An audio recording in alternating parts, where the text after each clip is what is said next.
Student, मैं doctor Mahipal Singh, physiotherapist from Winsome rehab centre. आज हम एक्सरसाइजेस आपको बताने वाले हैं नीज पेन की। तो उससे पहले आपको हम ये बता दें कि नी पेन जनरली होता क्यों है।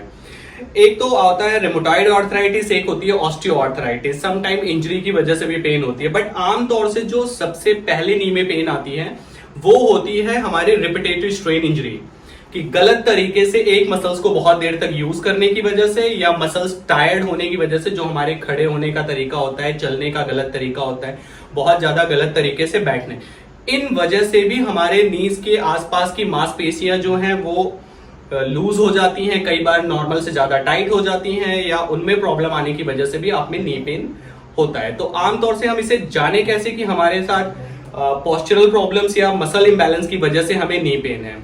सबसे आसान तरीका है कि आप अपनी जो थाइज होती हैं उसकी जो बैक के देखेंगे, यहां अंदर की तरफ की मांसपेशियां बढ़ जाती हैं और बाहर की तरफ कम हो जाती हैं, जिसे कहते हैं कि एबडक्टर मसल्स बढ़ गई हैं, एडक्टर और एबडक्टर्स कम हो गई हैं। तो आईटी बैंड के खिंचाव की वजह से भी आपका घुटना के जो पैटेला होता है ऊपर की, जिसे आप कटोरी भी कहते हैं, ये पुल होती है, तो भी हमें आमतौर से दर्द आता है। कि पैरों में उठते बैठते समय पैरों में आवाज आती है, कई बार चलते हुए भी आवाज आते हैं। तो इस टाइप की आवाज जो होती है ये कहीं ना कहीं ज्वाइंट्स के आपस में घिसने की वजह से होती है।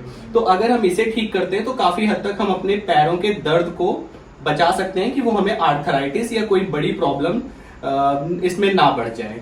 तो उसके लिए सबसे आसान तरीका होता है कि आप अपनी नीज को उठाएं और ये मसल्स इस तरीके से बाहर की तरफ करें, लूज करिए। ये अब इस साइड इतनी मसल्स आ गई हैं, आप इसे इस तरीके से ग्रिप कर सकते हैं और अपने पैरों को आगे चलाइए, आगे बढ़ाइए, ये बैंड, जल्दी जल्दी। ये इस तरीके से आप करेंगे तो 1 सेकंड के अंदर आप ये फील कर सकते हैं कि यहाँ जो हमारे नीज में आवाजें आती हैं वो 2 मिनट में ही बंद हो जाती हैं। तो ये एक एक्सरसाइज कर सकते हैं जिसकी वजह से यहाँ पे जो फ्रिक्शन होती है या जो क्लिकिंग साउंड्स होते हैं वो ऑटोमेटिक सही हो जाते हैं, क्योंकि आपकी मसल्स लूज होती हैं। इस तरीके से करने की वजह से क्वाड्रिसेप्स मसल्स, जो ऊपर की मांसपेशियां हैं जो इन हड्डियों को जोड़ के रखते हैं, लिगामेंट, टेंडन, वो लूज हो जाते हैं। तो ऑटोमेटिक आपके जॉइंट्स के जो गैप होते हैं वो प्रॉपर तरीके से सही हो जाते हैं, कि इसमें आमतौर से दर्द नहीं आता है। तो इस तरीके से आपने ध्यान रखना है कि दोनों हाथों से पकड़ के और फिर अपने पैरों को चलाना है। एक बार चलाइए ये। तो 5-10 रिपीटेशन एक बार में करनी है, एटलीस्ट दिन में 2 बार इस तरीके से आपने करना है। दूसरा, जो आपके ये पैटेला होता है, ये जिसे आप कटोरी भी कहते हैं, ये काफी हद तक ऊपर आ जाती है, जिसकी वजह से भी नी को चलाने में प्रॉब्लम होती है। और जब इसमें प्रॉपर गैप नहीं रहता है, चलने में प्रॉब्लम्स आती हैं, तो उसकी वजह से भी आपके घुटनों में स्वेलिंग आ जाती है, रेड आ जाता है, हीट हो जाती है, दर्द बढ़ जाती है, जिसे हम इन्फ्लामेशन भी कहते हैं। और ये चीज अगर बराबर बनी रहती है तो हम इसे आर्थराइटिस या एज रिलेटेड आर्थराइटिस भी बोलते हैं, कि जिसकी वजह से हमारे काफी ज्यादा प्रॉब्लम आ गई है। तो इस तरीके से करने से हेल्प मिलती है। दूसरा, इस कटोरी के बिल्कुल थोड़ा सा ऊपर आप इस तरीके से अपनी थंब को क्रॉस करें और थोड़ा सा नीचे की तरफ पुश करें। उसके बाद अब पैर ऊपर उठाइए। ये थोड़ा सा अनकंफर्टेबल होता है, उसके अकॉर्डिंगली आपने प्रेशर रखना है और ये बेंड करेंगे। इसकी वजह से भी आपके जो घुटनों के में गैप कभी कभी ज्यादा हो जाता है, तो वो भी काफी हद तक बेटर हो जाएगी, कि आपके लिगामेंट्स में ओवरलैंडन हो जाती है, मसल्स लूज हो जाती हैं, तो आपके पैरों का दर्द काफी हद तक बेटर हो जाएगा।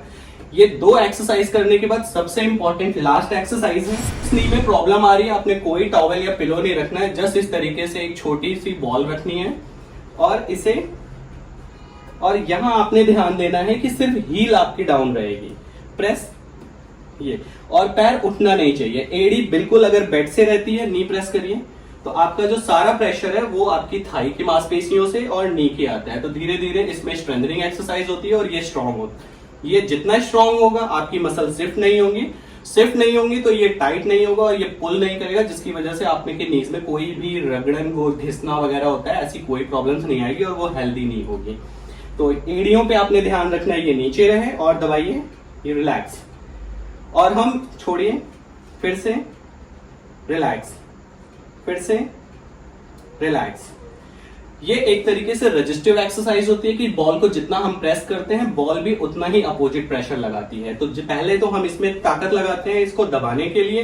दूसरा, ये बॉल जो अपोजिट प्रेशर लगाती है, तो फिर हम अपनी थाइस मसल्स यूज करते हैं उसको रजिस्ट और बैलेंस करने के लिए।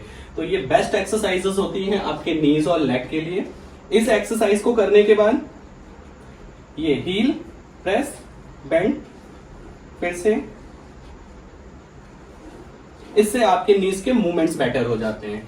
तो ये वो बहुत ही सिंपल एक्सरसाइजेज हैं जो आप खुद कर सकते हैं, अपने पेरेंट्स को करा सकते हैं और with in a minute result ले सकते हैं कि आपके नी पेन पहले से काफी हद तक कम हो जाएगा। और लगातार करने से ये आपके नी का पेन बिल्कुल सही हो जाएगा। और अगर इन एक्सरसाइज को करने में कोई भी प्रॉब्लम या डिस्कंफर्ट होती है तो बेस्ट है कि उससे पहले आप अपने थेरेपिस्ट से कांटेक्ट करें या आप हमें कांटेक्ट करके पूछ सकते हैं कि कौन सी एक्सरसाइजेस आपके नी के अकॉर्डिंगली ज्यादा अच्छी होगी। Thank you so much.